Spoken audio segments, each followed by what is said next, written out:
Hola, soy Diana Chandía, diseñadora de vestuario escénico, máster en diseño de vestuario para teatro y cine por el Centro Universitario de Artes TAI en Madrid y quiero comentarles o quiero hablarles sobre el diseño de vestuario escénico. Ese es un diplomado de creación y gestión de la obra artística y nuestro módulo es el vestuario escénico, su dramaturgia, tecnicidad y producción.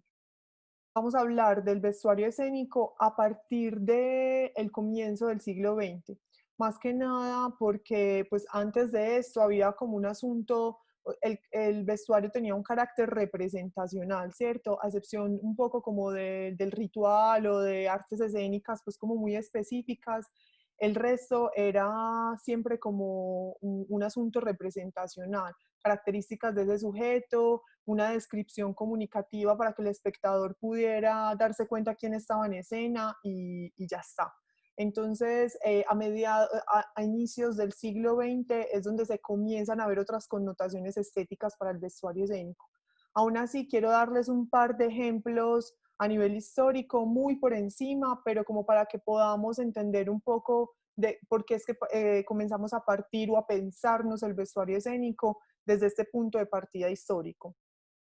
Entonces, bueno, como les decía, el vestuario era un vehículo para identificar quién estaba, ¿cierto?, en la escena, desde sus características como personaje, su género, su profesión, su estado, su estatus económico y demás, ¿cierto?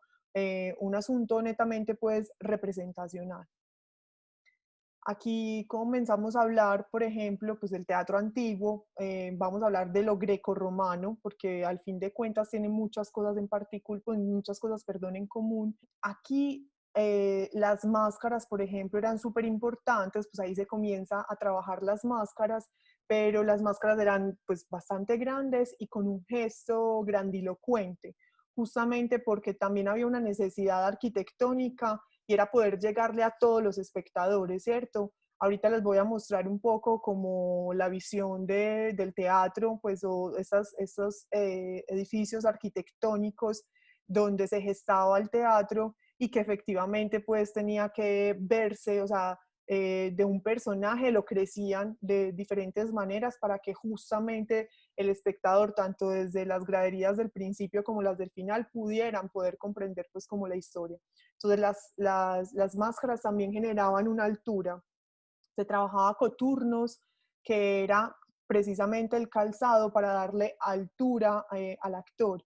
Aquí, disculpen pues como las imágenes, realmente es muy triste porque tenemos muy pocas referencias con buena calidad, pero aquí justo en esta placa de arcilla se puede ver un actor sin coturnos y sin máscara y cómo este que tiene ya coturnos, estos son los coturnos y la máscara, generan como una gran altura, ¿cierto? Entonces, los coturnos se utilizaban también para dar estos grados de estatus un poco como dentro de la obra. Sin embargo, también era un asunto de necesidad por lo que les cuento, pues como del espacio arquitectónico del teatro. También pues como el vestuario eran quitones y mationes, túnicas, que realmente eran pues como un vestuario cotidiano para la época. Pues este es uno de los muchos ejemplos, pero este es como el teatro un poco el más conservado de la época, está en Turquía y podemos ver que efectivamente pues aquí estaría el actor, este era el frente de escena y pues las graderías eran bastante amplias. Entonces por eso se daba como una gran altura, un gesto grandilocuente para que las otras personas pudieran comprender qué era lo que estaba sucediendo en la escena. Entonces, pues aquí también había un asunto de la cosmogonía, ¿cierto? De ese contexto, pero sí, había como un asunto muy representacional. Hay otras expresiones escénicas que también muestran esa cosmogonía, justamente, pues obviamente el teatro grecorromano es un teatro completamente político, adiestrado para todo el pueblo, ¿cierto? Entonces, bueno, aquí rescato un poco el vestuario ritual, que es también un provocador de sentido. Es decir, que habían unas connotaciones representacionales, pero también habían otros elementos entre algunas prácticas escénicas que efectivamente tenían unas categorías estéticas que suscitaban o provocaban a su espectador o a su comunidad ciertas cosas, ¿cierto? Alegorías, bueno. Aquí les traigo el tratado de Natya Sastra, el tratado de artes escénicas de Natya Sastra, que es un tratado que evoca la música, la danza y también obviamente el drama de la India, ¿cierto? Es un tratado completamente antiguo, antes de Cristo, 200 años antes de Cristo, si no estoy mal. Y en ese tratado era súper interesante porque era un tratado justamente para los espectadores. Entonces, los espectadores con este tratado podían comprender qué era lo que estaba sucediendo en escena. Era casi como qué es lo que tú vas a ver en escena para que tú comprendas la escena, ¿cierto? Entonces, habían muchísimos códigos inmersos en los movimientos de las manos, en la escenografía, en el vestuario, por supuesto, los colores del vestuario. Por ejemplo, hay un capítulo 23 donde habla justamente del vestuario y que allí mencionan, por ejemplo, algo muy curioso, que es que la frondosidad de la barba y el largo de la barba mostraba el estatus del personaje dentro de la obra, ¿cierto? Entonces, claro que los códigos comunicativos del vestuario eran y son, porque todavía se sigue representando, bastante importantes. Las máscaras dicen cada uno qué personaje es, qué estatus socioeconómico tiene o qué deidad estaba suscitando. Entonces, realmente, pues como les digo, a excepción de ciertas experiencias escénicas como cercanas al ritual, todo era netamente representacional. Pero entonces hay esa ruptura de pensamiento en el siglo XX, a comienzos del siglo XX, donde se empieza a ver la plástica escénica con otros ojos. Y eso va a ser súper importante para nosotros desde el vestuario. Y justamente son escenógrafos, directores, personas que están ahí pensando el hecho teatral desde otra mirada. Evidentemente, pues esto no es, yo les voy a mencionar solamente dos, que son Adolf Appia y Gordon Craig. Ellos, pues finalmente sus reflexiones se iban direccionadas como a la escenografía y a la luz, pero aún así me parece muy pertinente como traerlos a colación. Ya vamos a ver otro exponente que efectivamente ya sí va muy directamente con el vestuario, pero entonces de todas maneras sí me parece importante porque ellos hasta el día de hoy son referentes cruciales para muchísimos directores, diseñadores, creativos de la escena. Bueno, Adolf Appia, esta es una escenografía de Adolf Appia. La intensidad dramática la genera desde la forma, desde la luz y la sombra. Él se enloqueció un poco con esto. Buscaba muchísimo esos contrastes, que la luz fuera vibrante, pensar el espacio en función del actor. A diferencia, por ejemplo, de Gordon Craig, que esta es una escenografía de él, él trabajaba esa fuerza expresiva desde el volumen y la tridimensionalidad. También tienen como muchas líneas verticales dentro de sus diseños. Y el actor lo ve como un volumen dentro del espacio, ¿cierto? Esta forma de ver el actor o el intérprete o la intérprete también sigue siendo muy actual. Creo que también es muy cercana a la visión que tiene Bob Wilson, ¿cierto? Esa composición conceptual y estética de la escena. Entonces, aquí empieza a haber una ruptura de pensamiento, empieza a haber unos cambios y unas formas de ver la puesta en escena y la plástica escénica, ¿cierto? Entonces, el vestuario empieza a pensarse más allá de la caracterización. Hay otras experiencias estéticas. Y este es nuestro gran referente, Oscar Schindler, con el ballet triádico, que él construye estructuras arquitectónicas ambulantes. Esas estructuras hacen que, o sea, el vestuario mismo se convierte en escenografía, se convierte en un elemento arquitectónico, en una composición de un todo. El vestuario limita el cuerpo y el movimiento de quien interpreta o quien, pues el bailarino o la bailarina. Y el hecho de que impida el movimiento, eso ya es también una ruptura de pensamiento, ¿cierto? Eso es un cambio de pensamiento completo. El vestuario no está acomodado al intérprete, el intérprete se acomoda al vestuario. Quiero mostrarles unos videos, menos mal todavía tenemos pues como registro de ello. Él diseñó el vestuario, todos los espacios, diseñó también como los movimientos. Aquí, por ejemplo, es muy bello esto que les muestro porque es también como la sorpresa dentro de la misma obra. La sorpresa del vestuario, ¿cierto? Se genera una percepción estética o una recepción estética y en un movimiento se construye otra, ¿cierto? Se genera una sorpresa y eso es algo muy bonito dentro del vestuario. Incluso yo como diseñadora trato pues constantemente de generar esto.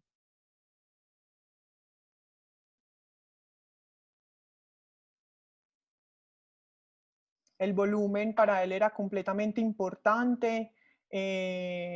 Miren que aquí hay como una composición, ¿cierto? De un todo. Es la iluminación, su escenografía finalmente es un piso, pero un piso diseñado. Estos personajes son elementos arquitectónicos. Desaparece el individuo. Ya no me interesa la cara de quien está interpretando, no me interesa el gesto del ser humano, me interesa una creación nueva, un objeto en movimiento, ¿cierto? Obviamente esto tiene connotaciones del constructivismo ruso, de la Bauhaus.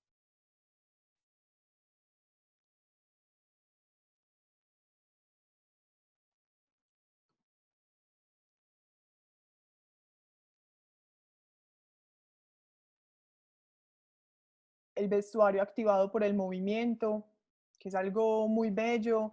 Cuando un vestuario está en estado de reposo, pero cuando se genera un movimiento, cuando está el cuerpo en relación con ese vestuario y se empieza a construir o a transformar a través del movimiento, es algo muy, muy, muy bello que los diseñadores y las diseñadoras debemos de tener en cuenta, ¿cierto? Si él lo podía hacer desde 1910, 20, ¿por qué no el día de hoy? ¿Por qué no en el 2020?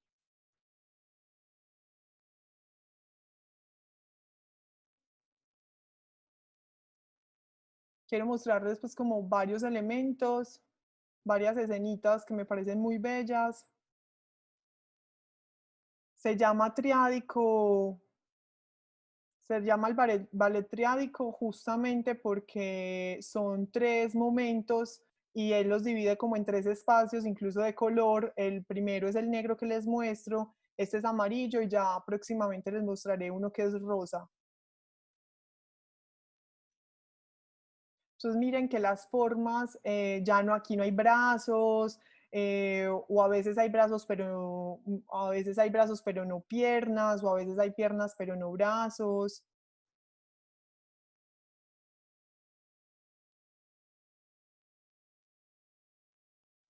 Este es muy bello.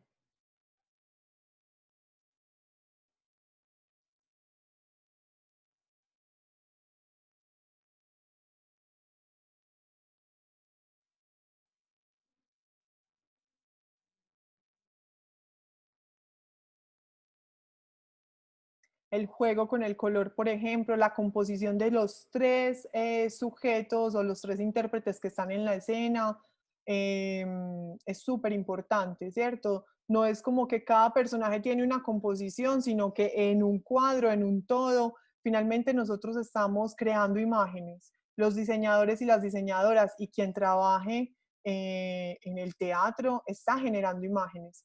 Entonces, sí o sí hay que tener presente toda esa, pues toda la composición completa, vestuario, escenografía, iluminación, maquillaje y obviamente pues actuación, interpretación y demás. Entonces como el movimiento justamente con el vestuario genera una dramaturgia, genera unas narrativas dentro dentro de este contexto pues de privar el cuerpo del intérprete, de privarlo de ciertos movimientos, de construir otras cosas que no son seres humanos. el volumen, pues evidentemente es bastante importante, el volumen y el color. Entonces, bueno, realmente este es un súper personaje dentro del diseño de vestuario y del diseño de vestuario escénico, porque justamente es como una ruptura completo de las formas de pensar el diseño de vestuario. Aquí, pues este hombre nos abre el debate, es la apertura a lo semiótico, a la dramaturgia del vestuario, a la concepción del cuerpo desde otra mirada. Bueno, hablamos de la creación del personaje a partir del vestuario. Lo menciono como lo que es capaz un vestuario en escena, ¿cierto? Me gusta mucho Consuelo Pavón y en su texto Construcciones de Cuerpos habla de hasta dónde es capaz un cuerpo, ¿cierto? Desde sus fuerzas afirmativas, hasta dónde es capaz el cuerpo de afirmarse. Para mí también es esa reflexión llevada al vestuario, hasta dónde es capaz el vestuario afirmarse en escena. Este director Tairov nos habla de la segunda piel del actor. ¿Será que hay una segunda piel? Pues, o por lo menos del personaje, si hay una segunda piel del personaje, justamente porque tú, pues como espectadora o espectador, cuando vas a una obra, tú no dimensionas, bueno, entonces esta es la primera piel y esta es la segunda piel, tú ves un todo, ¿cierto? Y el vestuario es la creación de ese personaje y obviamente el intérprete construye una creación de personaje.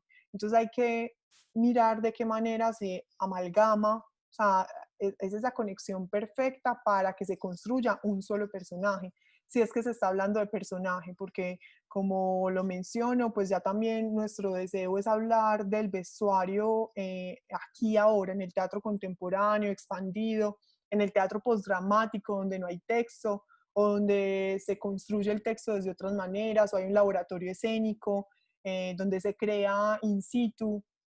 Entonces, el deseo es como poder reflexionar qué es el vestuario escénico en la escena, qué es la labor, cuál es la labor del diseñador de vestuario escénico, si aún queremos seguir acercándonos desde unas características, simplemente por el hecho de mostrarle al espectador quién es ese personaje en escena y ya está, o si por el contrario queremos generar otras experiencias estéticas para el espectador, si queremos que ese vestuario sea discursivo en escena, si queremos que ese vestuario sea narrativo, que tenga un criterio, que tenga voz, que tenga, pues como lo he mencionado muchas veces, una dramaturgia del vestuario.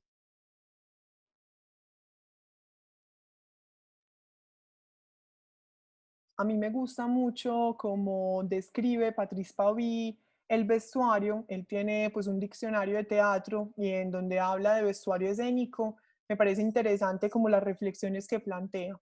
Actualmente el vestuario adquiere en el seno de la representación un lugar mucho más ambicioso, multiplica sus funciones y se integra al trabajo en conjunto de los significantes escénicos. Estamos hablando de semiótica. Tan pronto como aparece en escena, la vestimenta se transforma en vestuario teatral. Es sometido a los efectos de amplificación, simplificación, abstracción y legibilidad. El vestuario debe tener una función autónoma y estética, que el vestuario sea dinámico, lograr que se transforme, que no se agote después de un examen inicial de pocos minutos, que emita signos en los momentos oportunos en función de las relaciones actanciales. Esto un poco me transmite también a este video, este primer video que les mostré de Oscar Schemmler con el ballet triádico, cuando ellos están en una posición, ¿cierto? Y se ve el vestuario de una manera y cuando giran y se genera un movimiento, cambia por completo el vestuario, aparece el color, aparece otra forma grande que llena el espacio. Entonces, ¿cómo buscar que el vestuario esté en función de esa relación con los demás elementos, con escenografía, iluminación? Porque sí o sí la tiene. Y el vestuario es un elemento comunicativo en escena, es un diálogo constante con el espectador o la espectadora. Entonces, finalmente, si no tenemos conciencia de esto, pues directamente va a pasar que va a comunicar mal o no comunica lo que se quiere transmitir, ¿cierto? Entonces, por eso es importante entender la potencialidad del vestuario que tiene dentro de la escena, además porque es el espacio el espacio, si se puede llamar así, o es el elemento más cercano al personaje, o es el elemento más cercano al cuerpo que están en la escena. Bueno, aquí comenzamos con la dramaturgia del vestuario.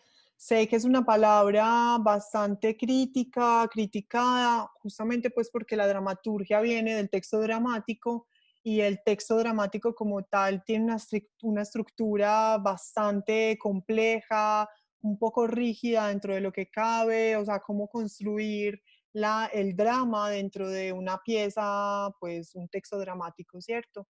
Pero justamente porque estamos pensando en el diseño de vestuario aquí ahora, en el teatro contemporáneo, pues, y en el teatro postdramático, pensando un poco desde Liman, hay una obra de teatro y no necesariamente tiene que haber un texto dramático, pero sí hay una dramaturgia dentro de la obra, dentro de la escena. Entonces, justamente esa, pues la dramaturgia, esta palabra, se está acercando mucho más a otros componentes dentro de la creación escénica. En la dramaturgia de la luz, por ejemplo, está Svoboda, que ya lo ha mencionado, que habla de la dramaturgia de la iluminación. La escenografía, por ejemplo, en muchas ocasiones se piensa como sujeto, se habla también como de esa dramaturgia, de esa narración dentro de la misma escenografía. Y bueno, ¿por qué no empezar a hablar también de la dramaturgia del vestuario? Entonces, para hablar de dramaturgia del vestuario, tenemos que hablar de ese carácter narrativo, puede que esté o no. Ese carácter narrativo es como el hilo conductor de la historia, puede estar como en sintonía con la misma historia. Tiene un poder discursivo, político y crítico. Ese poder discursivo puede estar en sintonía con la historia o por el contrario puede estar narrando otra cosa, puede ser completamente disruptivo. Y en ese sentido hay un choque de significados para la lectura del espectador.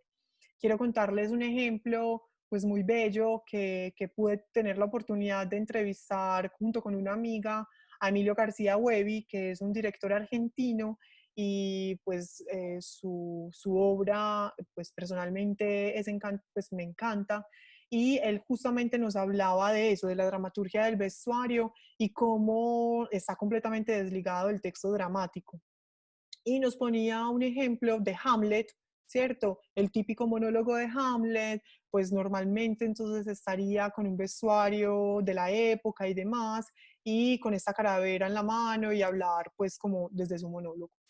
Pero entonces, ¿qué tal si es exactamente la misma escena, pero el vestuario es el empleado del mes de McDonald's, ¿cierto? Entonces, el texto dramático es exactamente lo mismo, pero la dramaturgia del vestuario está en contraposición de ese texto dramático o está en contraposición de esas lecturas del imaginario colectivo de lo que sería Hamlet. Entonces ahí justamente es como, es disruptivo, es como una contradicción que también va a generar otras connotaciones estéticas, semióticas para esa misma lectura de la escena. También está obviamente pues el poder de la semiótica dentro del vestuario, el teatro, la danza, las artes vivas, sí o sí tienen una connotación semiótica y por ende el vestuario también está jugando con ello, ya que está, pues, es un dispositivo dentro de la escena y está incluso en diálogo con los demás elementos de la escena y con el espectador.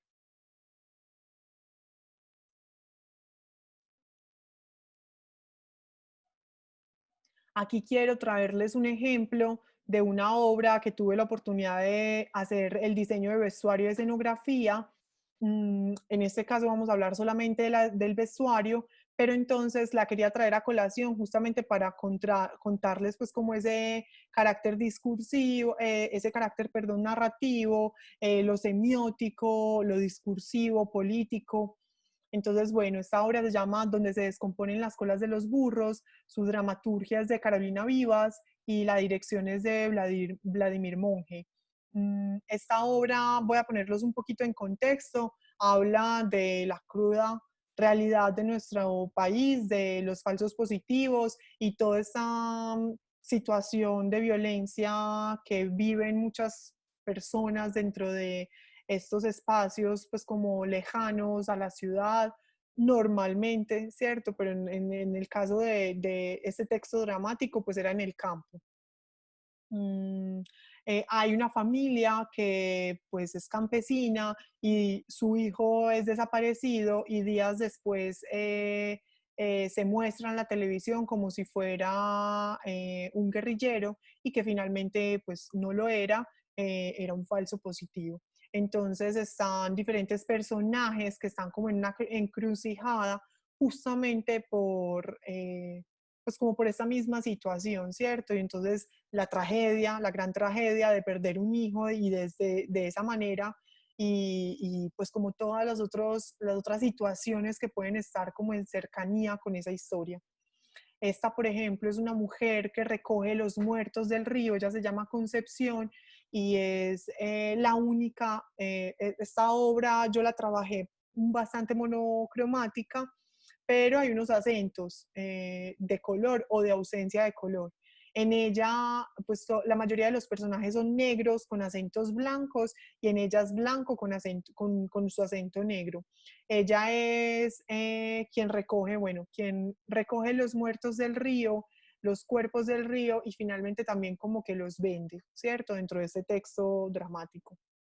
Entonces, en el momento de, pues, como de su escena, en el momento donde está Concepción recogiendo los muertos del río, el vestuario se vuelve el río, ¿cierto? Ella es como una gran matrona, un poco como una mirada de lo matrona, y cuando se expone y empieza a hacer su escena, pues, y a recoger los muertos del río, todo el vestuario inunda completamente la escenografía.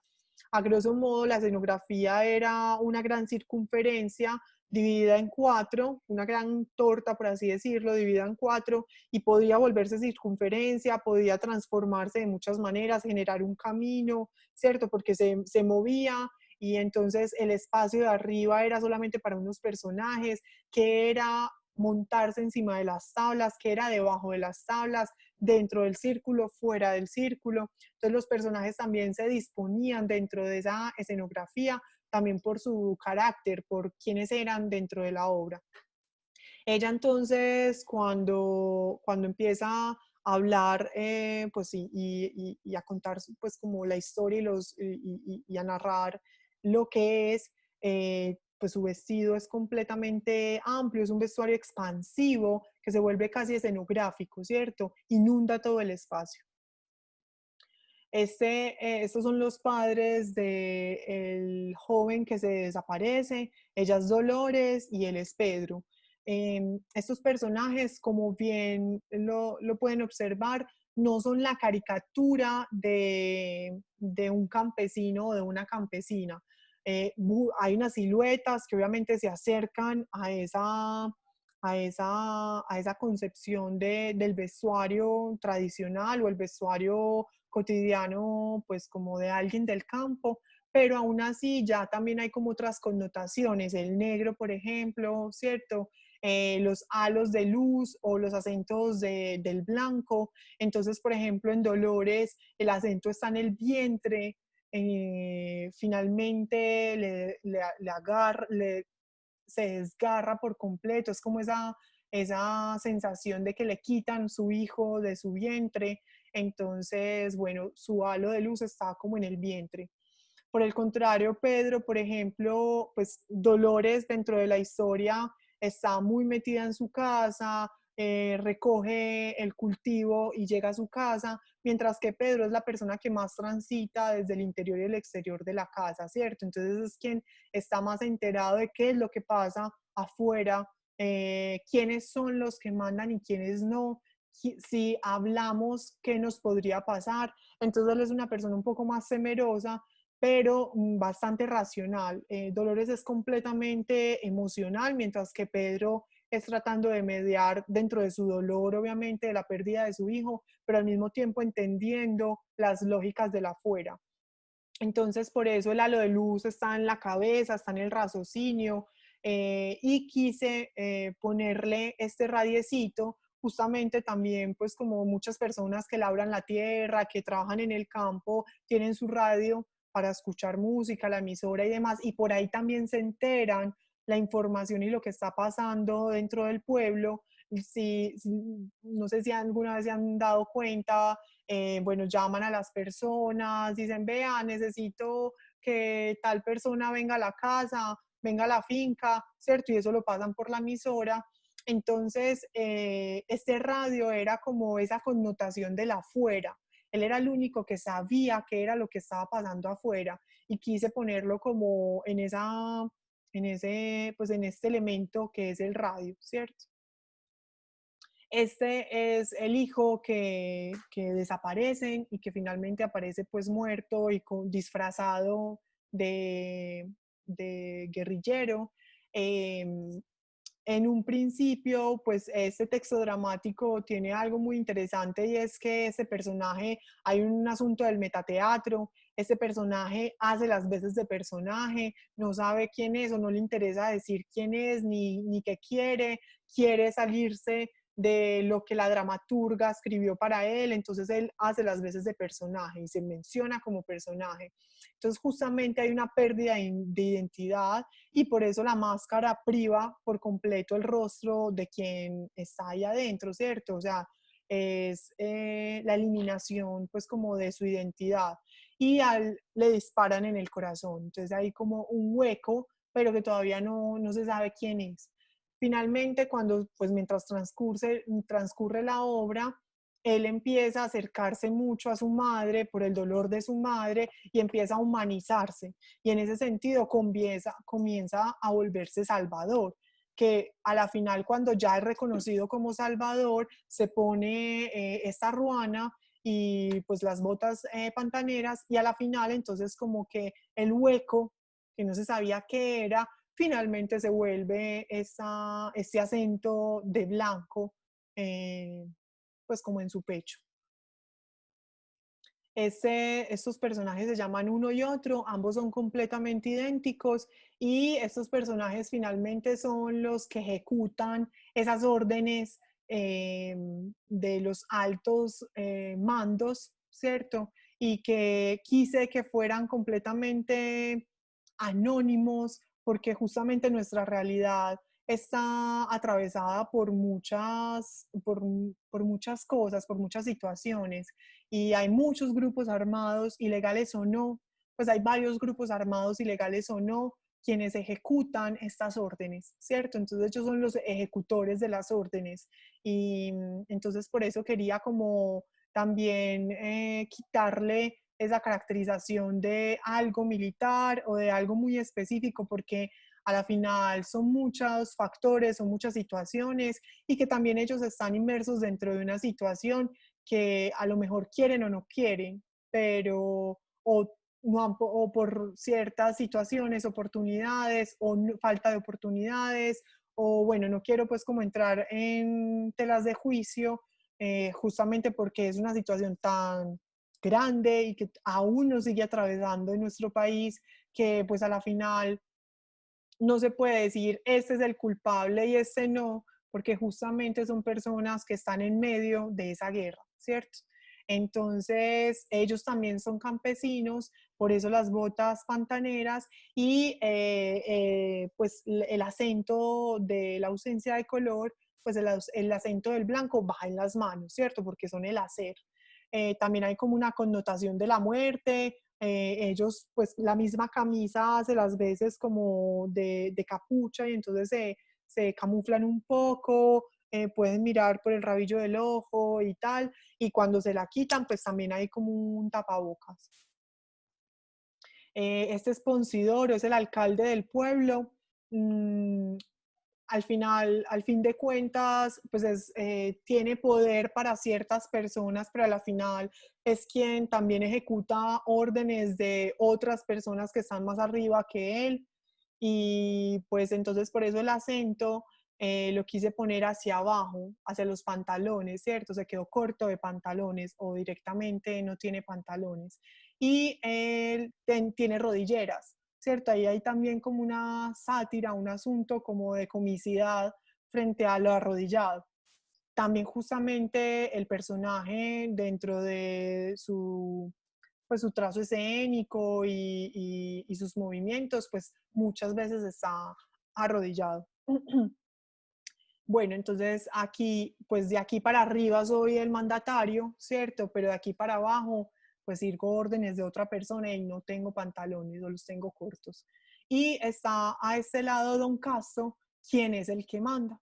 Él es el único que tiene color y su color es un rojo sangre seca, o sea, literal es sangre seca, y está completamente monocromático, desde su corbata, camisa, pues como traje sastre, guantes, todo es completamente monocromático, desde ese mismo tono. Pues él es un hombre que tiene muchas hectáreas de tierra y él es el que manda dentro de esta narración y no quise llevarlo como al dueño o al terrateniente, sino también a ese terrateniente político, justamente porque también es la cara bonita en unas ocasiones, pero entonces también hace otras cosas por debajo de la mesa de esa cara bonita, ¿cierto? Entonces, bueno, incluso también había hecho pues como un guiño pues a la burla que él le hace al resto de la gente, él le importa un pepino las demás personas, sus dramas, para él es como algo que ni siquiera le interesa, que lo tiene por completo pues como descuidado y por eso quise ponerle pues como esta nariz clown, aún así pues no quedó, pero bueno, se los menciono. Y el acento de él está en los pies, él es el único personaje que siempre está montado encima de la escenografía, él está por encima de absolutamente todos, nunca está por debajo. Entonces el acento está en los pies, todo el mundo está, o sea, yo estoy por encima de todo el mundo y yo pisoteo a todo el mundo. Aquí ya les voy a mostrar como las fotografías de la obra y la materialización como tal. Como les digo, esto es una máscara, entonces miren que también podemos mirar de otras maneras cómo crear máscaras sin tener siempre como las mismas técnicas de máscaras para teatro, que ya las tenemos como bastante aprendidas, que pues, a mí me encantan.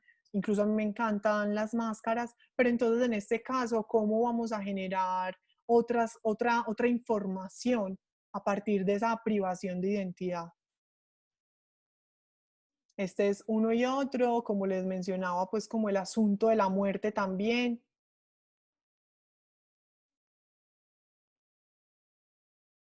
Considoro las rodilleras, el short, pues siempre está como arrodillado frente a Don Casto, pero cuando Don Casto se va, ahí sí se para y ahí sí es mandatario. Este es Don Casto. eh, pues como les mencionaba, su color es como un rojo sangre seca. Dolores y Pedro, esta es la mujer que recoge, Concepción, la mujer que recoge los muertos del río. Como les mencionaba, el vestuario, pues aquí no se ve muy bien, pero el vestuario abarcaba todo el espacio y por esos orificios era que salían como los cuerpos, ¿cierto? Las manos, los pies. Entonces, bueno, para finalizar, pues construir el diseño de vestuario para una obra, primero hay que crear todo un universo semiótico, plástico, estético, donde estos personajes puedan habitarlo y después aparece el vestuario, después aparecen las prendas, las siluetas y demás.